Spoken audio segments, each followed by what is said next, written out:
Napenda kutoa taarifa ya kupatikana kwa Padri Camillus Aaron Nikata kama ifuatavyo.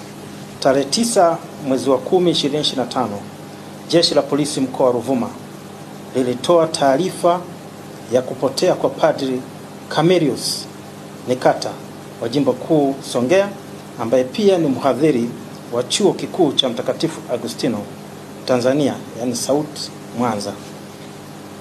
Taarifa ni kwamba baada ya kupotea kwa padri huyo, makachero wabobezi wa Jeshi la Polisi mkoa wa Ruvuma walianza kufanya upelelezi wa kina kama walivyokuwa maidi kumtafuta padri huyo kwa kutumia njia zote za upelelezi.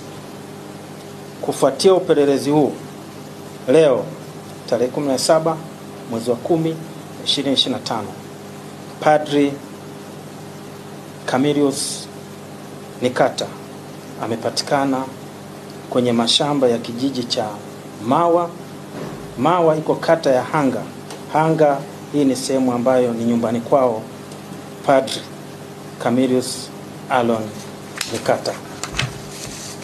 Padri amepatikana akiwa hai, akiwa mzima kabisa, akiwa hana jeraha, akiwa na nguo zake zote alizotoka nazo kutoka jimboni siku ile jioni, akiwa na kile kibegi tulichowaambia kwa taarifa ya kwanza alitoka nacho akiwa pale.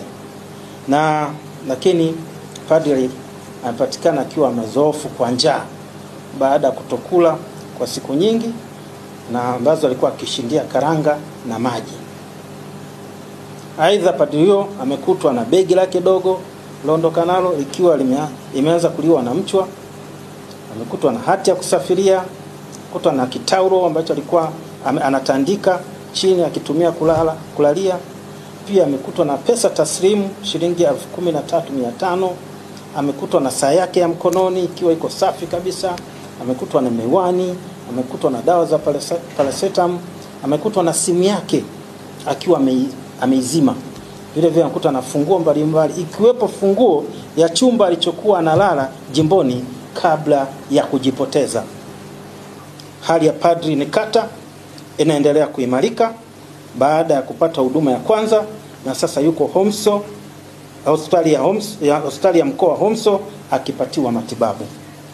Aidha, Jeshi la Polisi mkoa wa Ruvuma linathibitisha pasi na shaka kwamba Padri Camillus Aaron Nikata hakutekwa, bali alijipoteza yeye mwenyewe kutokana na msongo wa mawazo kwa sababu nilizozitaja